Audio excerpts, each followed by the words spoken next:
record this. Excellent. Well, welcome everybody. For those of you I haven't had the opportunity to meet in person, my name's Brian, it's true. And I am actually chair of the Gold Ribbon Committee.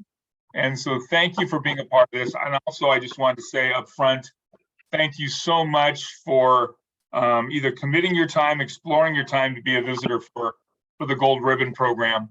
It means a tremendous amount for this program. And I know just as a little bit of background, well, actually, let me do a couple more introductions. Jennifer, why don't you introduce yourself?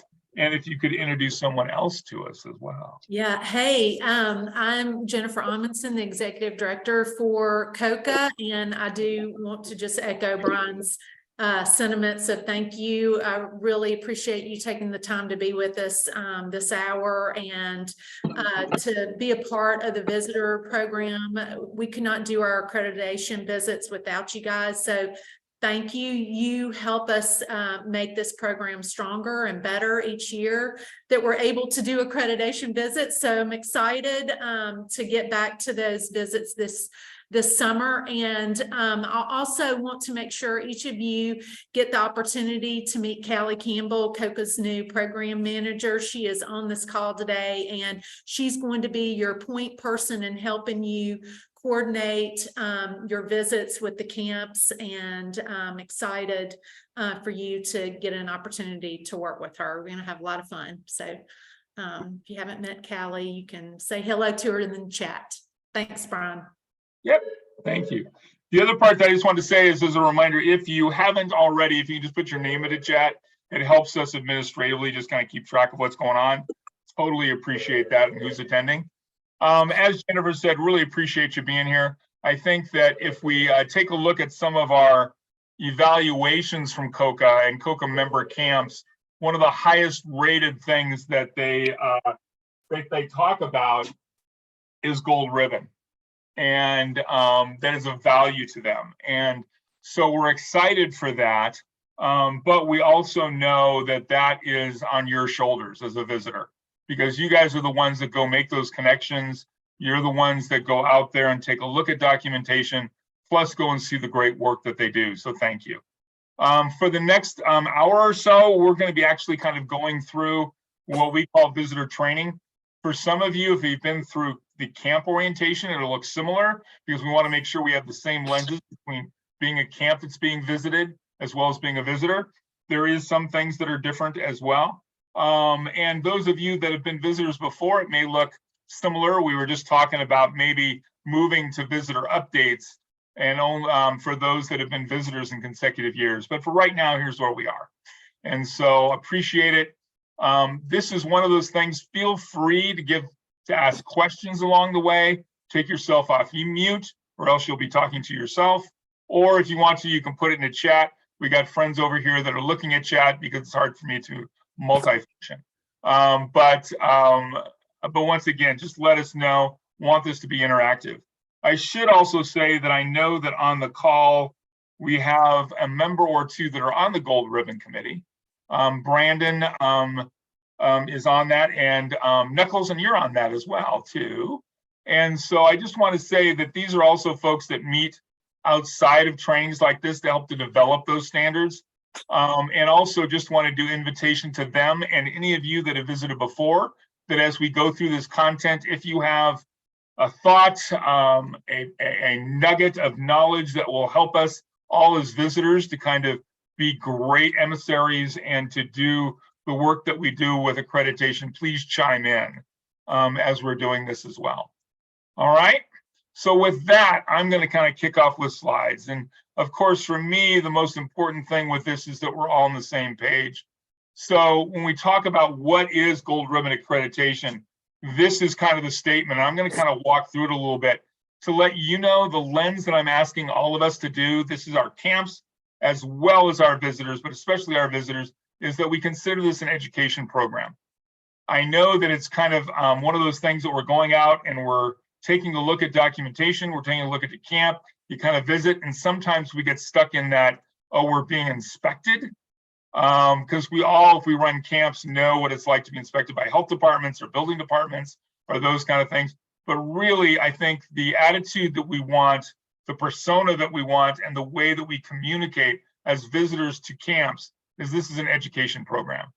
All of the camps that are going through this process, it's voluntary. So they're going to be going through, and if there's a way to educate them with regards to the standard, why, and all that kind of a thing, then we've achieved the main goal of accreditation. The other part is that with this is we really take a look at policies, practices, procedures that are specific to the member camp's setting and population. And by that, I mean, where is their camp located? Some camps do it right outside the hospital or close in a park or a day camp, those kind of things. Some are very rural. Some are very close to maybe support services like a tertiary hospital that works with pediatric cancer. Some are not. And also our camps are wonderfully diverse in who they serve. Some serve just patients, some serve patients and siblings, some do families where they include also a parent or a caregiver. So all of these are important factors as a visitor to know, because as we take a look at these standards and go through, we want to make sure that the policies, practices, and procedures really relate specifically to the setting they're in and to the population they serve. And so it's important that you have a conversation with regards to that. And we'll talk about that in relation to a couple of the standards going forward. The other part is what makes this an accreditation program is the fact that we ask for that information, or most of that information, to be documented. And then we also ask for it to, hold on, thank you. And then we also, besides it being documented, that it's actually, we have evidence of it being actually delivered. And that's where you as visitors come into place, because we're asking you to review that documentation to say, does that documentation address a certain standard? And for some of the standards, many of the standards, that we're actually witnessing that it's being delivered, and you're a third party outside vendor by COCA, or a third party that's going out and taking a look at that. And so those are all kind of really important with regards to accreditation. Questions about any of that? Is there a question? Nope, maybe, no. Okay. So what I like to make sure that we all know is what accreditation standards are. So I call them, and I think it's an appropriate description. They're fundamental elements to a safe program. Many times we take a look at standards, we talk about best practices.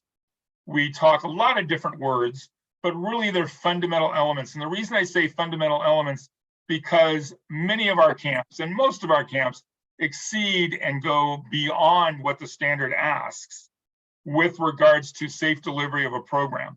And that's wonderful. But as an accreditation, we're just saying, do you at least meet the fundamental elements, that baseline with regards to a safe program? The other piece of what standards are, once again, taking a look, as I said before, practice, policy, and implementation within a pediatric oncology camping. And then the other part the standards are, as I said before, is a third-party objective verification that what they say they're doing as a camp, that they actually do. And then the final note that I just want to put down there is that as the gold ribbon standards stand right now, and as they were developed, they were really written in context for overnight camping programs and day camp programs. And that we know, once again, with the diversity of our membership, there's many that are doing single day events, they do community events or hospital programs. And even though those are very valuable for the patients and for the families, that really from a point of view of accreditation, we're just taking a look at the overnight camping and we're looking at day camps. And so even though a member camp may choose to look at the standards and say, hey, I'm doing this one day event, what should I be thinking about to make sure it's safe? They might refer to standards just to see what might apply, and that's only to their benefit. But from a point of view of what we're doing in reviewing standards and taking a look at documentation, once again, we're just looking at that overnight and day camp programs. And overnight can include family camps because it's an overnight camp program. Questions about that? Okay, the next one going through is, I just like to say, so we're all on the same page, what standards are not. And what they are not is really, COCA does not provide, and we're not asking visitors to provide how-to documentation on how to operate their camp. Hey, this is how you do it. Now, I will say that we offer examples that they can take a look at, but we don't prescribe what the practice should be, and we don't inspect or judge what a camp's practices and policies are. And this is probably the most important part, because as a visitor, it's really hard, because I know that for myself, I run my own camp, and I have a way of doing things, and we have kind of a culture in doing things. I go to another camp, they may do it a little different. It doesn't mean it's wrong, it's just different. And so for a visitor, it's really important to have those objective lenses to say the way that they're delivering their medications or collecting those, does it meet the standard of what they wrote and what they documented? Not that they're maybe doing it the way that I would suggest that they would do it. And so that's just a lens that I think it's important as a visitor, that we're really taking a look at documentation and visiting according to the wording of the standard, and we'll talk about that. Questions about that? Okay. What we hope is some of the benefits of the accreditation and that you're being a part of is, once again, as I said before, education, educating camps with regards to foundational practices for camping. Also the confidence that, that as a camp operator, as whether or not if it's a volunteer group or a paid staff or it's a sponsoring organization, that they can feel comfortable that they've taken a look at and they've developed these policies, practices, and procedures based on outside objective information with regards to what's important to take a look at. And they also have that documentation that can live beyond one person if they decide to get another job, or if something happens, that the rest of their staff, the rest of the camp can continue on because they have documentation there to then continue and also continue to improve on as they move forward. And the last is stature. We really hope that accreditation is something that the camps can use to inform parents, donors, community members, hospitals, all that they're following industry best practices in the area of the medical and emotional safety for kids that are going to pediatric oncology camps. So let me go a little bit. I'm going to take a little bit of time and talk to you about the process of accreditation, just so that you know. Camps have been asked to turn in an application. We've had, with COVID, we've actually had to assign different years to different camps to make sure that we have enough human resources as yourselves, and also time to be able to accredit them all in a way that we can actually accomplish. But those camps that are up for this year or looking at new camps that come in, they need to turn in an application. That application goes to the staff. It has all kinds of information about their camp, when their camp runs, what they're doing. And the other part is they have to attend a virtual accreditation workshop. Very similar to this one. I know Rich went through one with his camp. It is mandatory to go through because it helps set those lens for their camp, just like Rich is being accredited this year. So his camp, so he had to go through and do that. And I appreciate that. The other part is that the camp submits documentation for review via the portal. We're going to spend some time talking about the portal. And this is where I want to take at least a minute to thank our wonderful staff. We have folks that are with other accreditation bodies and camping accreditation bodies that go through and are visitors for us or are camps with us. And they've come back with glowing reviews with regards to the portal, how compared to others, it's easy to use. It promotes the collaboration, communication, and its accessibility. So once again, thank you so much to the staff and doing that. We're always looking at ways to improve on that. So we hope that the camps find it this way, and we hope you as visitors will find it that way.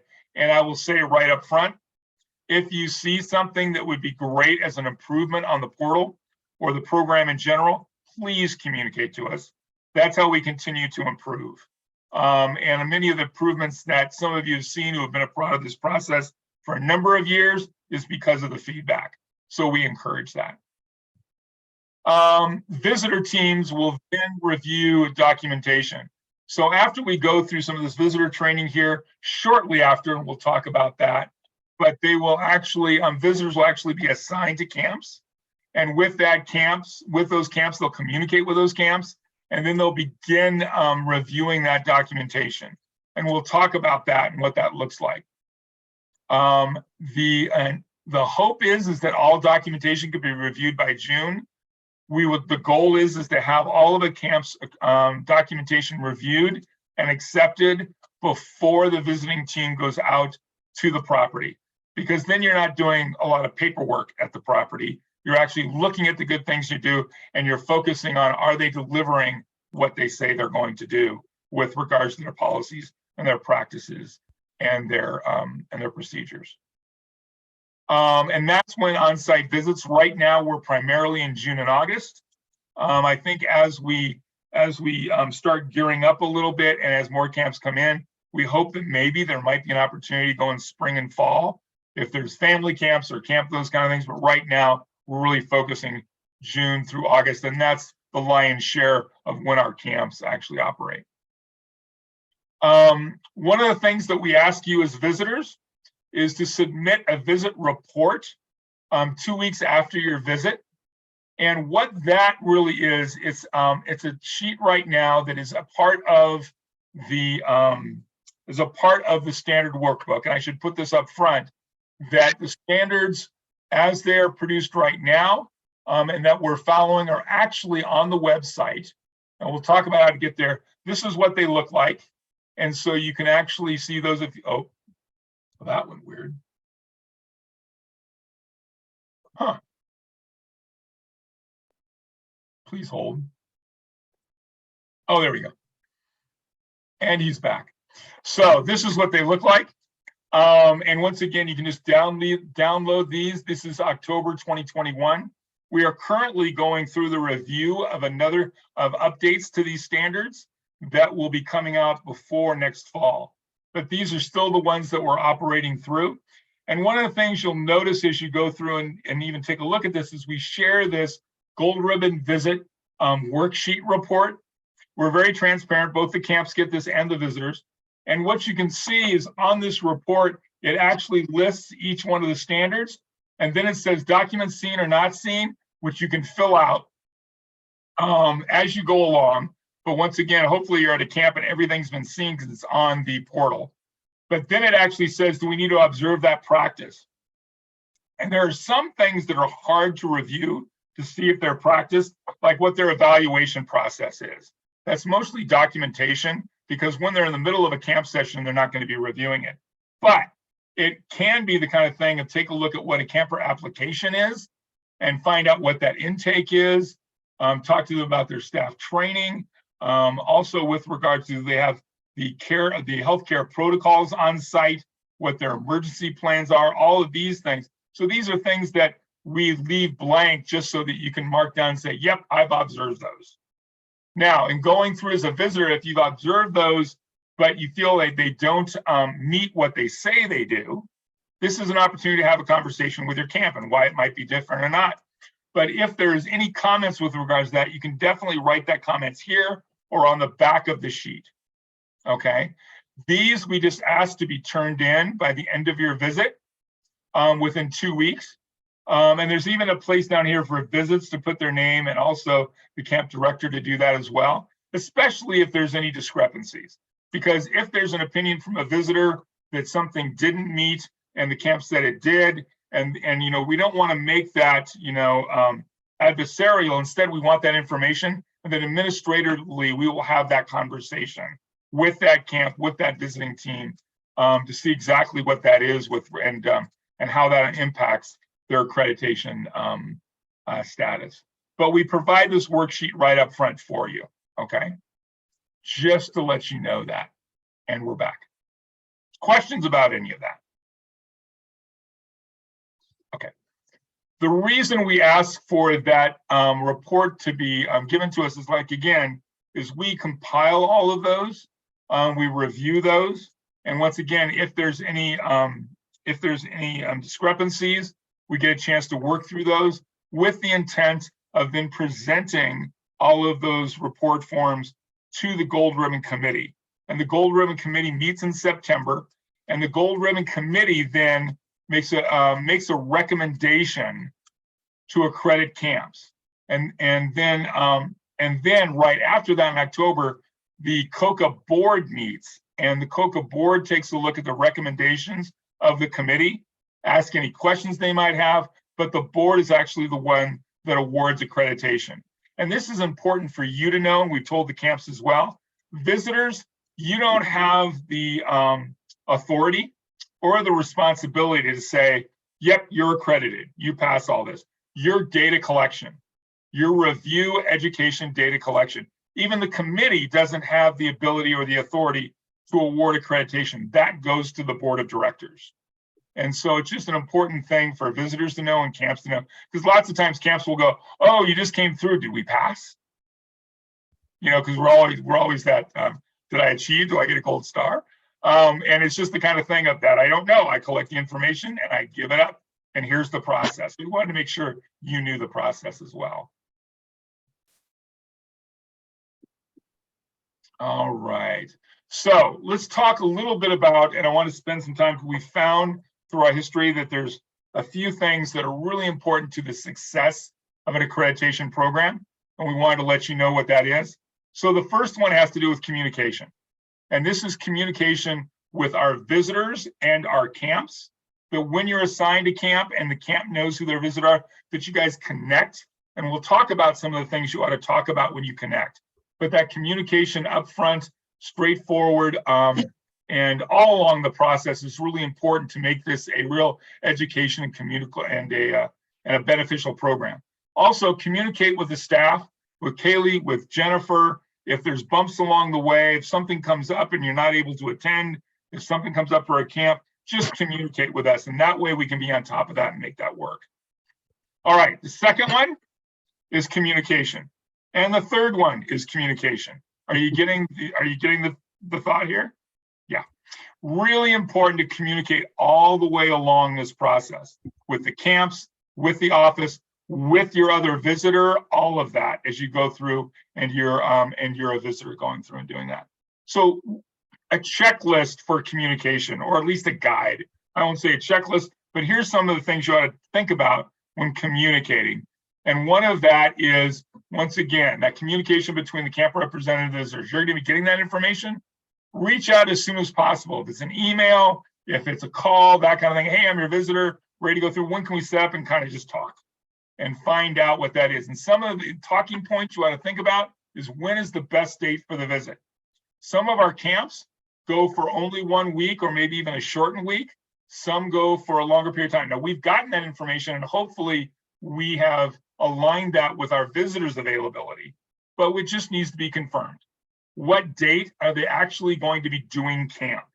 And by doing camp, that means most activities are observable, and that there's medical services that are going to be observable, whether or not if that's handing out medications, taking care of giving boo-boo Band-Aids if they come into your healthcare center, those kind of things, and that the camp director or the camp representative that has gone through the accreditation orientation and has helped put together all these is available to talk and to chat and to guide you through the visit. And there's a member of their healthcare team. We put MD or RN, but really it's whoever is going to be in charge of their healthcare team, maybe at that week, or maybe it's on their board committee or whatever, but they're available. And that kind of should help guide what date you're going to go and visit that camp, because we need those folks available. One of the other things is we are trying really hard to align visitors with camps that are in their local area, just from a cost point of view and from a time point of view, that if we can get you to visit camps that are close to you, that's best for the budget. And I should say the budget for this comes from the philanthropy of care camps. Their benevolency, they pay for visits, they pay for the administration of this program, all of that. So we're trying to be good, we're trying to be ethical to our donors and be good stewards of their money by saying, hey, if we can get visitors close in an area, all the best. If they need to fly to some other place, we're just being as responsible as possible. But if you do need to fly, what's the closest airport? the most close economical airport, hopefully, that you can go to, so that you can actually get there, because I know many of our visitors do fly. The other part is asking the camp whether or not they can help provide getting to and from, whether or not it's the airport. We have camps that use a ferry to get to their camp. We don't yet have a camp that needs a rocket ship. I'll be the first one to sign up for that. Knuckles has said he wants to be number 2 to go interstellar. But we never know what transportation mode is going to be needed to get to all of our camps. So for instance, we had a camp that, yeah, they flew there and then found out, yes, they need another mode of transportation to actually get over to the island. And so communicate on what that is. Also, can that camp help with that? Can they even pick you up at the airport and take you there? Can a board member do that? Because that will save us money. If not, COCA will, with the help of care camps, provide vehicles and cars, rental cars, and those kind of things to get you to that site.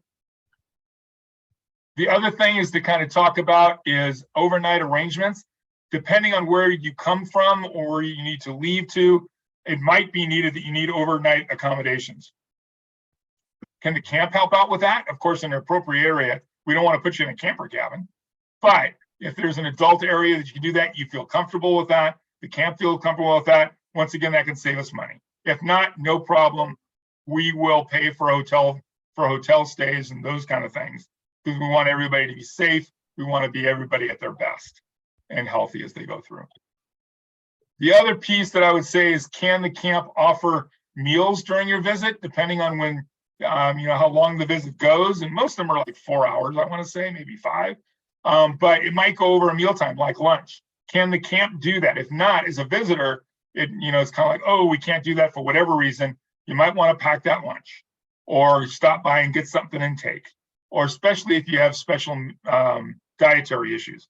Just one of those things to have conversations about so that you're not caught off guard is important. And then the last one is, what COVID procedures does the member camp have that you're going to? And is that something that you can comply with? If not, let the office know. We can assign somebody else. If, for instance, if it might be a vaccination issue or those kind of things. But you just need to know, because we want to help support the camps in creating their healthy standards for their campers while they're there. I will say, if a camp is in a bubble, we've asked them not to be visited this year, but we'll forward that to other years, to another year or to next year. But, once again, with regards to those procedures. Questions about that, or any thoughts or contributions to this list?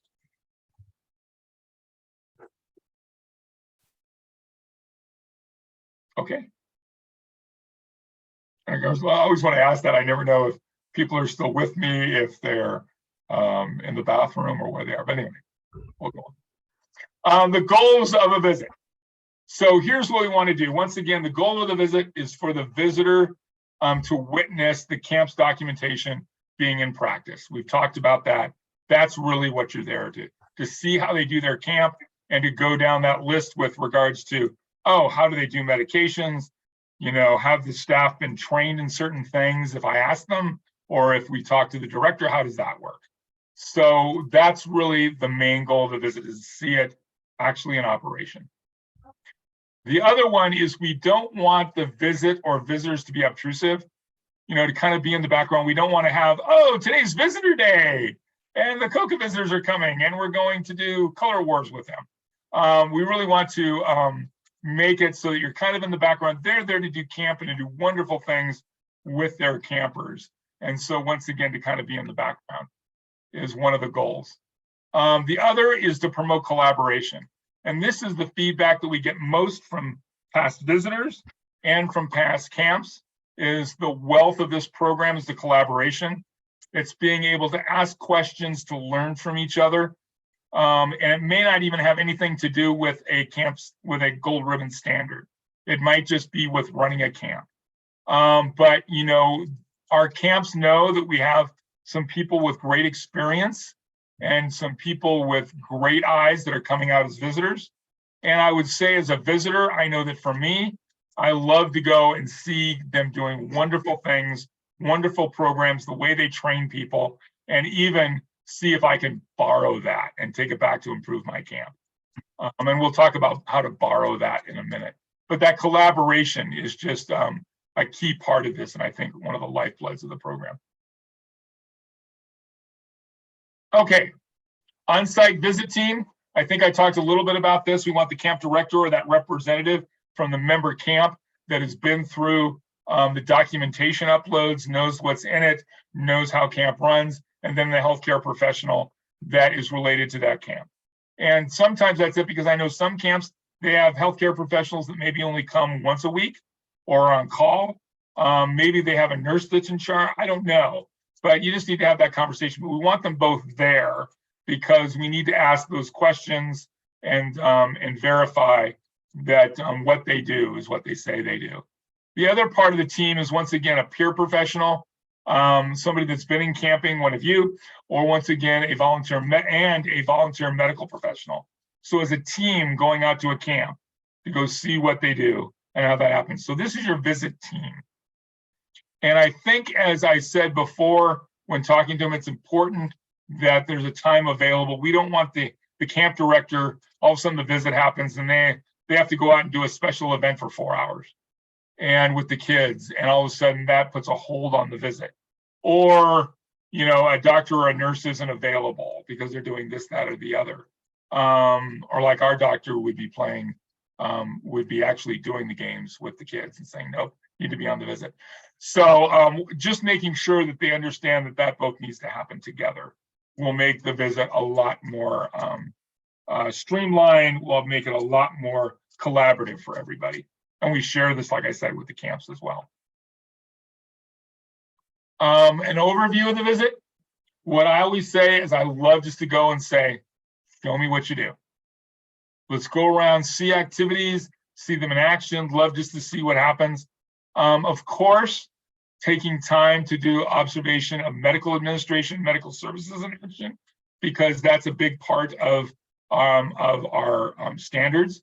And so you want to be able to see that, if at all possible, and to see how that happens by being a fly on the wall as that all happens.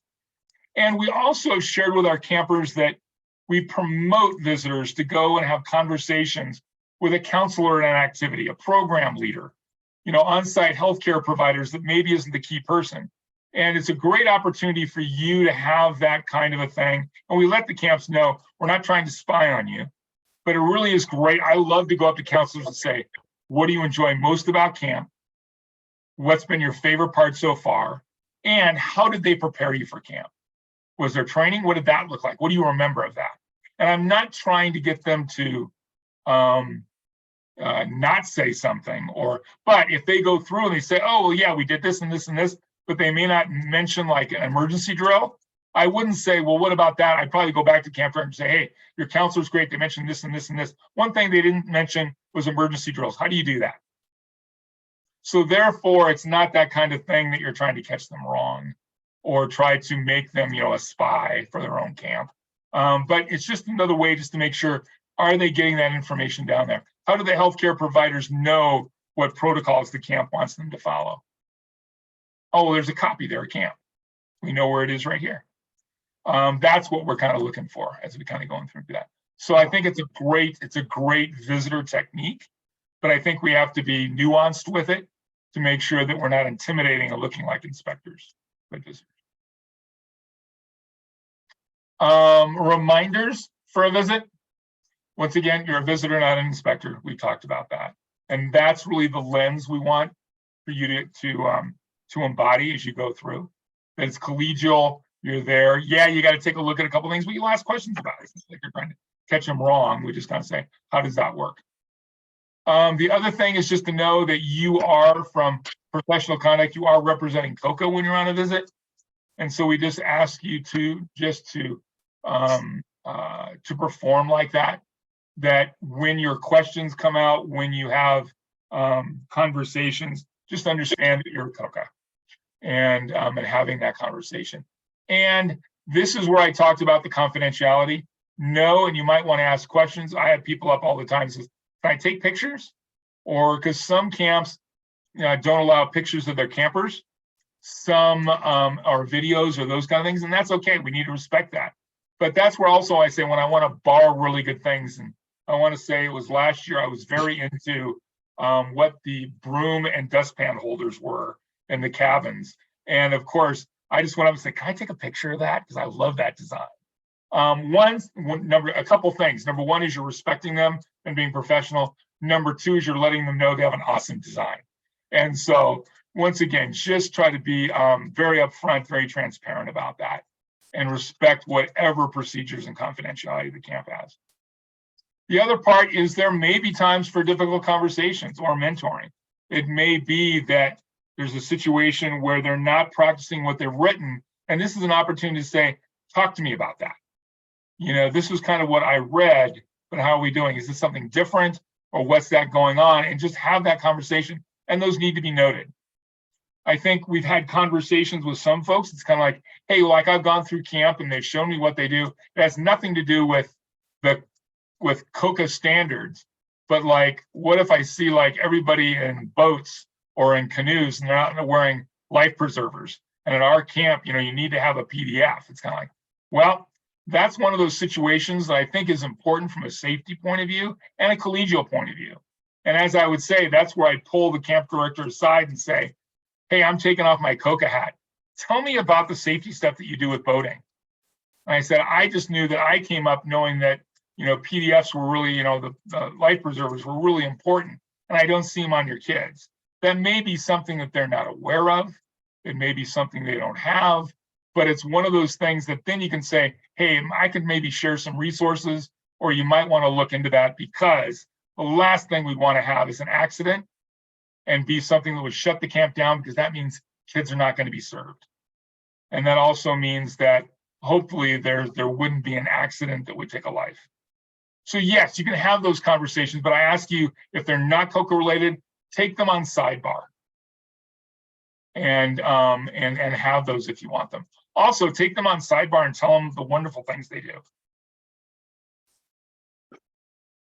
Lastly, I'll go through it again. I'll just mention it again, but we have that visitor worksheet with signatures at the end. And so you can do that so everybody knows what that is and what's been looked at.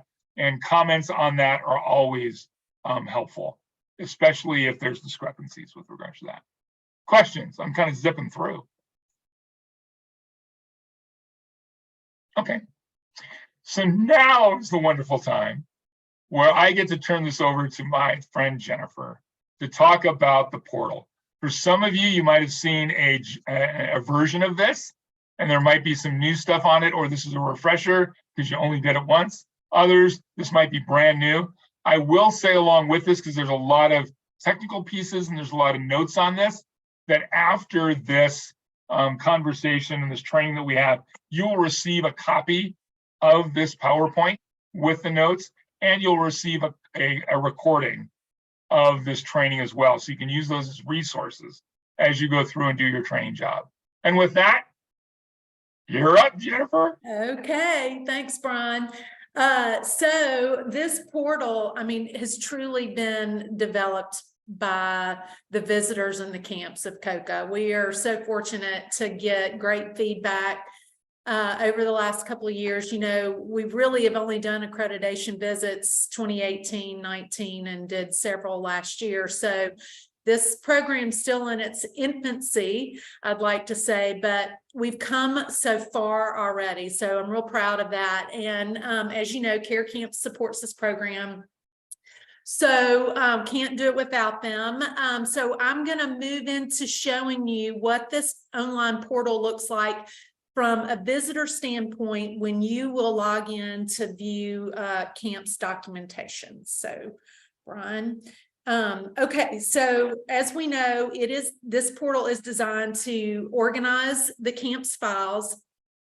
We have examples in here of certain standards that the camps can actually look at for each of the standards. We have those examples. They can use them as not a cut and paste option for their own protocol or procedure, but as a way to guide them and helping them understand what is accepted written information for a certain standard. This is where not only the camps upload their documents and make comments or ask the visitors questions, but it's also where you make comments and ask the camp questions.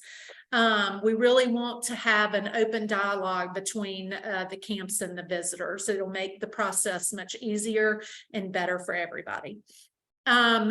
There will be information in this portal that will tell you who the peer visitor is, who the medical visitor is, and who the 1 or 2 contacts at each of the camps that you're going to be assigned. Their information will also be listed there for you to have access to.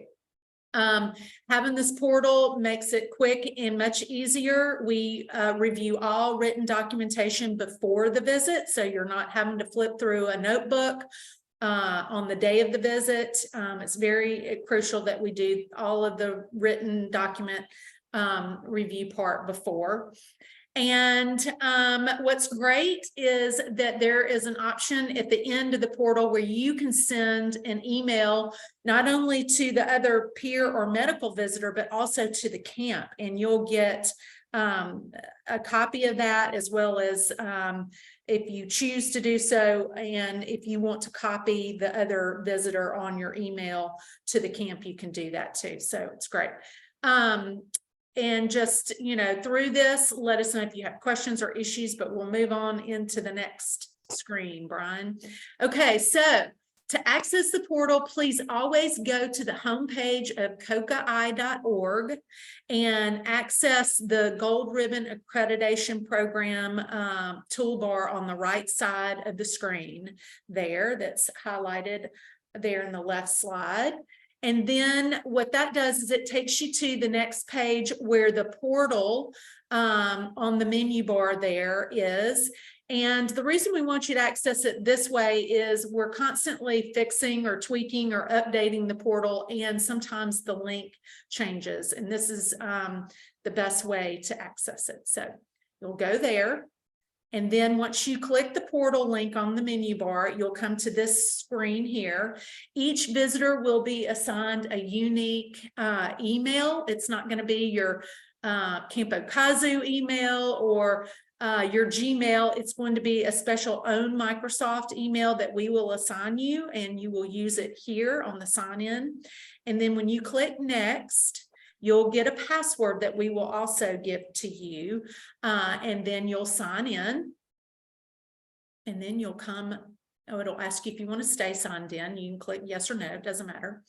And then when you come to the very home page of the portal, if you are assigned 1 or 5 camps to visit, on the blue drop down arrow there next to camp test, you can click on that and you can see 1 or all 5 of the camps that you're assigned to visit, and you click the camp that you want to review documents of, and then you would just hit let's go, and it'll take you to that camp's portal page where they have uploaded their documents. And we'll go to the next screen. These are instructions that you can review later. But when you log in, you'll come to a page here on the left side. Like I mentioned earlier, the camp information will be listed, their name, their cell, their email, and then on the right side where it says peer team members and medical team members, that is where we will assign the peer and medical visitor with your contact info. Now, back over on the left side, underneath the camp contact info, you see a review status of the standards. So anytime the camp goes in and makes comments or uploads documents for a specific standard, and each of the standards have these numbers like standard 1.1 or 2.1 or 3.1, as you see listed there under the approved and pending list. But anytime they go in and make updates and you have had a chance to review them, and you're going to check off on if you approve that what they have uploaded actually meets the standard, then it will show up here in the approved list. If they have not been approved yet by a peer or medical visitor, then the standards will be listed in the pending list there. Okay, and then in the top left of the screen, you see an all peer and medical. This right here, you can click all, and all of the standards will show up, which I don't remember how many we have. Brian, do you remember offhand?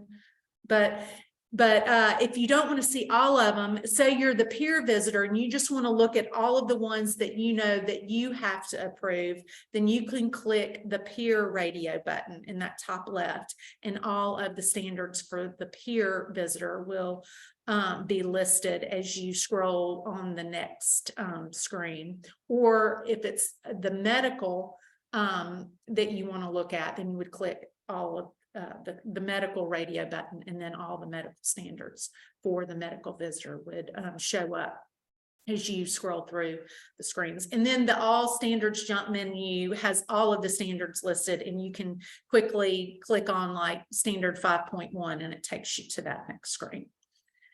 And then in the top right, where it says next, that's how you'll go from one page to the next, and each standard page is laid out in the same format and looks the same. It's just that there's a new standard on each of the pages. Okay, so we'll go. Does anybody have any questions about that part of it? Okay, go to the next page. I think those are things I just reviewed, and then go to the next. Okay, so here's standard 2.1. And like I said, the layout of each page looks the same. It will have the standard listed on the left side of the screen there. It will have it, the entire information written. There will also be in the middle there, you'll be able to scroll down through the standard. There you go. Good job, Brian. And you'll be able to see the intent and the written documentation that is required for satisfying the standard. Okay, so earlier you heard me mention the view standard examples. So in the bottom left of each of the screens, you can click on that, and the camps can view a couple of standard examples for 2.1 that we have uploaded from other gold ribbon accredited camps to help them with that. Now, on the right side where it says file upload, that is enabled only for the camps. That is where they would upload any documents that will help satisfy the standard. And then once they do that, their files will be shown there under the uploaded files list. And the little down arrow to the right of the file name, you can click on that and actually download that that file if you want to review it later, or to have it just for your, knowing whether or not this meets the standard. Now, the yellow box that says disabled for the visitors, that is the box that the camps use to ask you questions, make comments, or say one of the standards just asks for written documentation or written information. Like, for instance, one of the standards is, what is your camp's mission statement? So all they would have to do there is write in that box what the camp's mission statement is. Okay, so when they make a comment in that box, it will be time stamped and it will be date stamped, and it'll have like March 7th 2023 5 p.m. and then they'll have their information typed out beyond that. Same thing in the box at the bottom. This is this green box where it has medical and has a little check box area. This is a standard that the medical visitor would review and check off on. So you can see where we've tested this standard multiple times, and it has the date and the time and the person's name that actually made the comments or asked questions. And over on the right, it has a little scroll bar to take you down through the comments and the questions that are listed there by the peer or the medical visitor. Okay, so before you do that, you do have to click on the add new medical comment button. I always forget about that later, but that is how you access your box there to ask a question or make a comment. Any questions about that? This is that screen right there is showing you some of the standard examples that are listed that the camp can access. Okay. All right, so if you, in the top right hand screen of each of the pages before this last screen here, it says like exit. It'll take you to this page, and this is where you can send an email to the medical or the peer visitor, as well as the camp that is listed. So all of the names of the people with the camp will be listed there, and the peer and the medical visitor's email. So it'll probably have this own Microsoft email. Just know that you don't have to set up a new email account. We have any of your own Microsoft emails forwarded to the email that you use every day, the email that you gave to COCA. Okay, so you don't have to worry about that. But it's very easy. You just click on a team member's email, put it in the to box over there, and then type in the body of the text there below. And then you hit send email, and a report email will be sent. And I think on the next screen, this is what it might look like when it comes into your inbox. There'll be message content there where it says message. And then in the box below, it has just an update of where that camp is in regards to their approved and pending information, as well as anything that you typed in that email on the page before. Any questions? I hope I explained that well. It's technical and it's not my wheelhouse, but I do my best. Okay, that's it. Just let us know, reach out to Callie or I if you have any issues, but you'll be getting your login and your email along with the actual dates to visit each of the camps this week. So be looking for that soon. Okay, Brian. Great. Thank you so much, Jennifer. I appreciate that. What we want to do is take a few minutes here, and we just want to talk about the standards themselves, kind of how they're organized, especially if you're new, but also just as a refresher for all of us as well. So the sections, there's a number of different sections in that downloadable standards that we have. The first one that I want to bring to your attention is this one that we call definitions. And this is really helpful for the camps, and it's very helpful for the visitors. So if you come down here to past some of this, you'll see there's actually a page, and it's fairly short. It's about a one page, but it says what definitions are for terms used within the standards. So for instance, one that lots of times like, what is considered a camper? And a camper is a patient, it's a survivor, it's a sibling, it's a parent, anyone that's participating as a recipient of these programs. So this is, important when you think about, oh, so I have family camps, but it only says camper, so I thought it was only the kids. No, it's actually the adults as well, or the caregiver as well that's there, as well as siblings. So it kind of helps define that. And it's also a good resource when you're talking with camps. If you have a question about one of theirs that you think didn't fill for all of the constituents or all of their population, you can use this as a reference. We also have one that's accredited, recognized camp association. We'll talk about that in a minute with regards to one of the standards, but it also has, what the site and facility is, what programs are, a licensed independent professional. So there's references for some of the words that we use within standards itself. So it's just a good thing for you to know that's out there and that is there. So we talked a little bit about the Gold Ribbon Visitor Report worksheet. I'll go past that. And then you'll see that, as Jennifer even mentioned on the portal, that the standards are in sections. We have 6 sections, 1, 2, 3, 4, 5, 6. This also talks about how many standards in each one of those. And as we can maybe anticipate, healthcare has the lion's share of standards to be addressed. But this kind of lets you know how they're all laid out there as well, okay? Also, the thing that I wanted to kind of share with you is how the standards individually are kind of laid out. And we saw a little bit in the portal, but you'll notice that there'll be a standard. It'll have its number. It'll actually have the standard wording. It's the question that we're asking to be answered.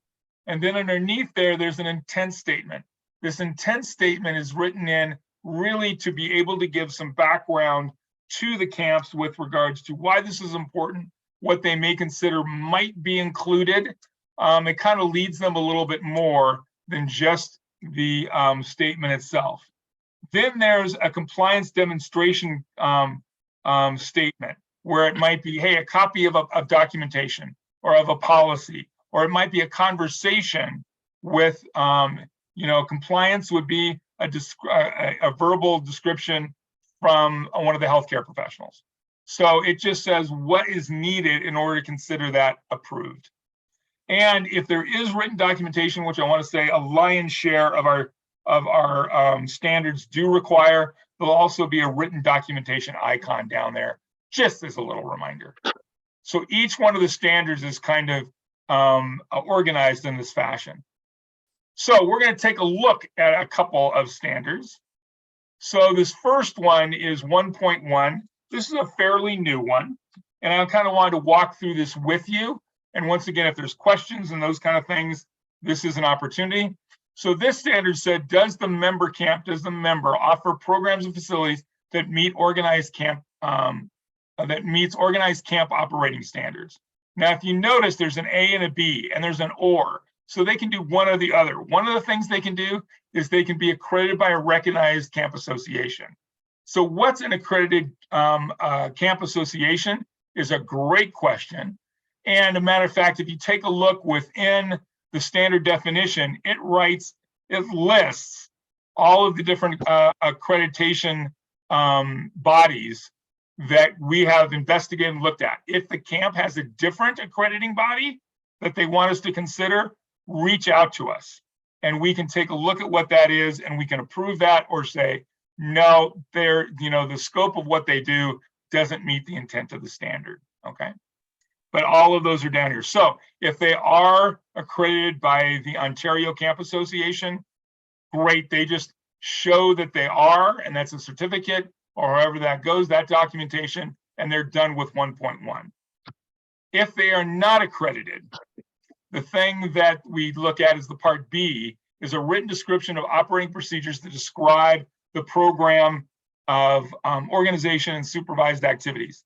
Now, this is one of those things that's kind of interesting because I just wanted to bring to you as a visitor, and we've been working really hard to educate our camps, and we went through this with training, is that if they're using a facility that's accredited, does not mean the member camp is accredited. They don't have to use a site that's accredited.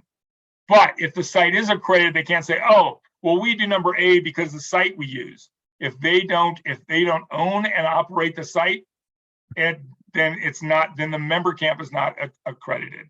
Now, a member camp can be accredited and the site can be accredited, or the site does not have to be accredited.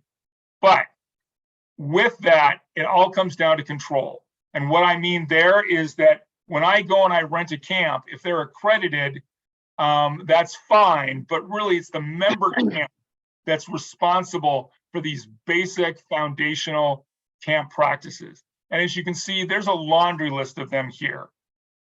Most of them, or some of them, will apply to that camp and how they operate. They need to pick through and take a look at which ones they do and provide that description. And it can be a written description, doesn't have to be a mountain of documentation, but they can describe what they're doing to comply with procedures to help them in this situation. Because I'm thinking, oh, I'm a visitor. How am I going to go through all this documentation and know that if it meets that? We give a little bit of sample and a little bit of help for the camps and for the visitors. So once again, I go back to our standards packet here.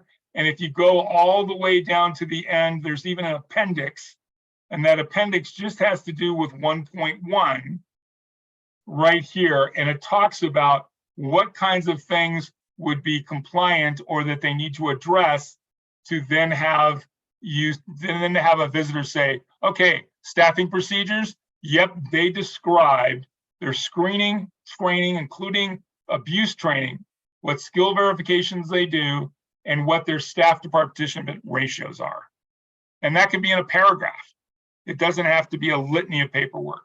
But that's one of the things that you need to feel comfortable with. That yes, they address that and put that off. Now, if you disagree with how they train or how they screen, because of the way that you do it, that doesn't really apply.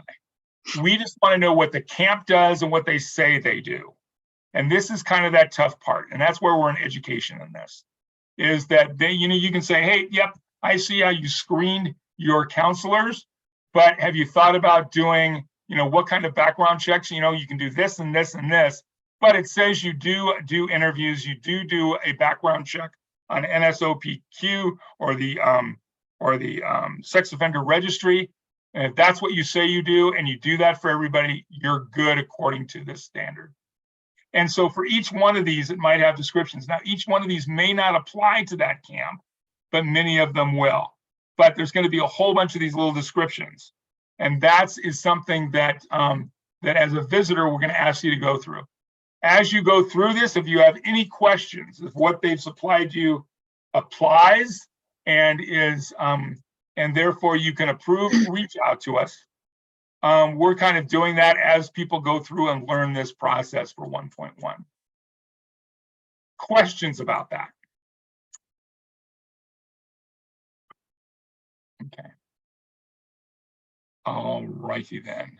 The other one we want to take a quick look at was number 5.2. So this standard basically asks a couple of things. It asks whether or not they have written protocols, and these are healthcare protocols. So written protocols that are available on site. And available on site is important so that all of those healthcare providers that are there know what the resource is and what the camp expects them to do with regards to treatments and with regards to healthcare. And so having it on site is important. And so you're going to be looking for that. The other thing you're going to be looking at is to see whether or not if these protocols are specific to a camp operation. And that really means where they're located and who they're serving. So they might say, hey, we got this protocol for COVID, let's say, but it's written by the hospital and this is what they do in the hospital, so we're following that. But the camp may not have those resources or specialists or kinds of resources available to actually deliver that protocol. So that wouldn't be appropriate because it's not specific for the camp operation. So you need to kind of take a look at that and see that with regards to this. The other piece that goes down to this is we asked for it to be approved annually by an independent licensed pediatric oncology provider that's familiar with the camp location and the healthcare. So they're kind of that second one that maybe these protocols have been written, but they take a look at them and say, yep, it meets for the location, it meets for healthcare, it meets for pediatric oncology. And they sign off on that every year. So you're going to be looking for what that process is and what that literal sign off is. It can be in an email, it can be in a wet signature on a piece of paper, really depends up to the camp, but at least that it's been approved. The other piece that you see on this standard is you will see that there's yes boxes and DNA boxes. So communicable disease is one of those things that COCA feels and Gold Ribbon feels that every camp should have. And communicable disease, we don't list what a communicable disease is. It has to be those things that are most likely to appear for that camp. So I think of communicable disease, I used to always think of head lice. Of course, now we think of COVID, but it's also flu. It can be all kinds of things. So what's that list of communicable diseases? Do they have that list? And then do they have protocols related to what they do with that? If so, yes. Now you're not there to say, these are the communicable diseases. They need to choose those. And then if they have protocols for them. Coaching can be, hey, you might really want to think about doing, a flu protocol as well. I see that you have COVID down here, but you might also want to do flu. What else do you see a lot of? That kind of a thing. So you can see that we ask camps to do communicable diseases, chickenpox, shingles. You can see under central line care, there's a DNA. And this would be the situation that if a camp never allows a camper with a central line to attend camp, then they don't need a protocol. If they do, then they should have a protocol. And that would be the same for administrating IV and oral chemotherapy. They might have that's not eligible to come to their camp because they don't have the resources available, the expertise available. It would be putting that child at risk. then they can put DNA. But if they do allow that, and if they do administer that, then we ask them to have a protocol. And that's the same with transfusions. So that's where these DNAs and yes boxes and those kind of things go in. Okay. Now, as an example for this as well, I also put down what the intent statement is. So once again, with intent, like I said about communicable disease, dealing with the most common incidences that occur in their camp setting. That, that's one of the things that they need to determine and make that list. And so this coaches them towards that. The other pieces it talks about must be customized to their camp. We've talked about that. Time and distance to advanced medical support, all that. And procedures to cover screening methods to minimize the spread of disease. All of these are things that should be covered within their protocols. So this is that educational piece. And then once again, the compliance is written documentation that the treatment protocols are signed by an independent licensed medical oncology healthcare provider. Questions about those two? Okay. So here we are. What's next? So take a deep breath. Okay, so if you have not had the opportunity, we ask you to review the standards, become familiar with them.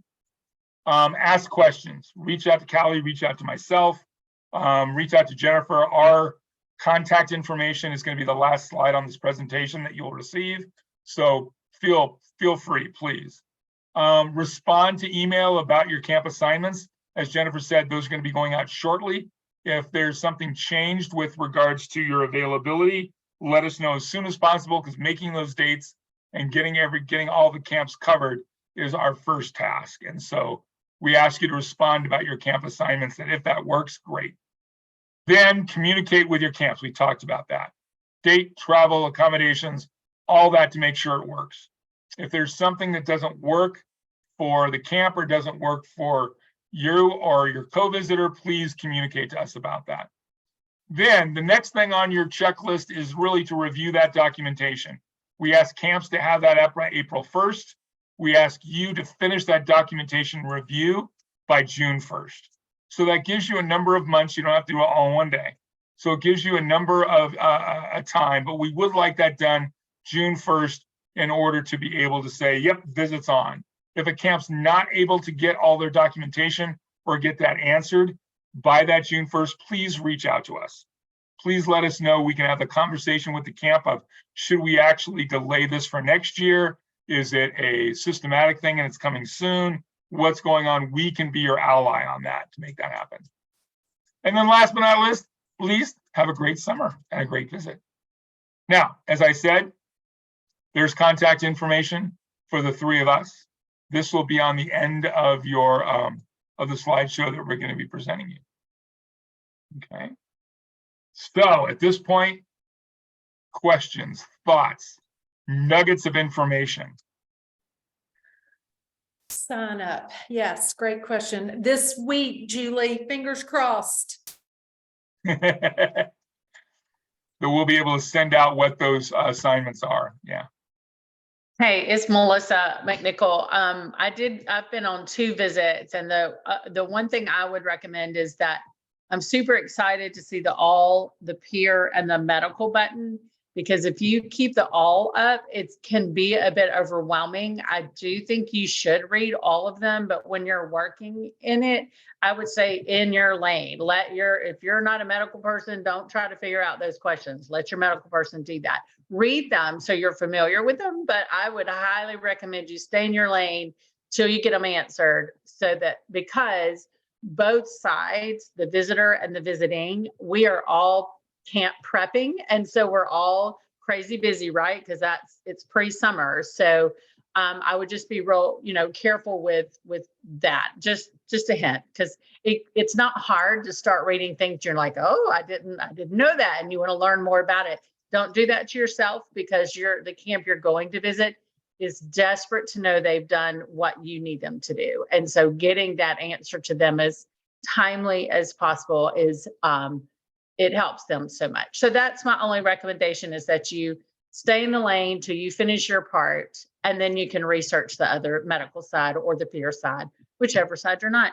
And like Brian said, you're going to steal so many things and be so excited about what you get to steal. And I'm just so excited about a new favorite COCA friend now that I got, with Jennifer. I've been friends with Jennifer, COCA Jennifer forever, but from my visit last year, we actually took time to actually just meet with each other at COCA this year to spend time together because it was so great. So anyway, I just wanted to share that little bit of information. Great nuggets, Melissa. Great nuggets. Yes, thank you. Any Hi, other questions? my name is KL, and I was a little late to the party, so this may have already been answered, and I do apologize for that. But camps that are trying to recertify themselves, that have been previously certified, is it the exact same forms all the way through, or is it a different set of items that we would go through for camps that had already been previously certified? Yeah. So I believe, and Jennifer, test me here, we have not entered into camps reaccrediting yet. We're still on getting everybody accredited. So nobody will say, oh, well, I was accredited before by COCA. That wouldn't be true in this case. They may have gone through what we call guideline self-assessment, which self-assessment is a different process, doesn't have the verification, doesn't have the documentation requirement, but many of those guidelines are similar to the COCA standards, so they're close. But in this form, we aren't to the capacity yet, or we haven't had the time frame. We just launched this in 2018, and we have 70 to 80 camps to go through. And so we're doing like 20 a year, so nobody's gone through an entire cycle. The other piece, just for all of our reminders, once a camp is accredited, according to what we have here, is they're good for 5 years to be reaccredited. So even those ones in the first year aren't ready to be reaccredited yet. So I don't think that would be something that you'll walk into. But I will tell you, Kale, that going forward, that if a camp does go for accrediting for the second part, they're going to be going through similar things. So there may be updates. Like I said, we're working on some updates to the standards for fall. They're not really hugely substantial. They're mostly clarification, and they're a little better guidance and those kind of things, but we're not adding like another 30 standards to the 28 we have. So, but yes, they will need to go through the process because their program and their operation may have changed. And so we want to just make sure that they have current what their processes, procedures, and policies are. But good question. Others? Hey, it's Melissa, and I do have a question. Is there a preference for the board and or the committee on which program is visited? Like we just started and we just moved our sibling program to November. And that would be, to me, it could be a much easier time for visitors to make, but it wouldn't fall under the timeline, of course, of April 1st, June 1st. Sure. But is there talk about that way maybe more camps could get visited if we threw out some fall dates? Yeah, that's a great question. And I think that's one under consideration. I think one of the things we just want to make sure that whatever program we do visit covers the scope of what the standard says. So in other words, even though the sibling camp may not have IV administration or chemotherapy administration, but our patient session does, that we would be able to see all of that, if that makes sense. So there's some things that we have to consider, but it is under consideration because we also know it'll help our visiting schedule as well. But all I can say is stay tuned. Others? Great. Well, this is my most exciting part of the day because I get to say, oh my gosh, I get to give you back like 13 minutes of your life that we were going to do on this call. And you get to get that back so that you can either go to the restroom, enjoy that beverage that you want, dance around the room, like I know is usually Brandon's preference when he has extra time. Exactly.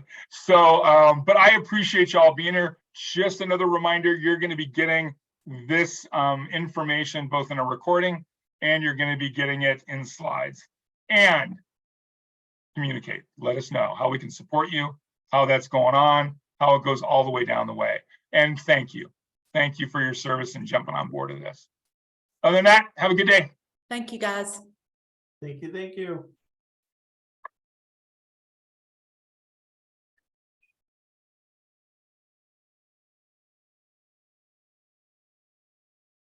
Callie, will you hit the recording? Thank you.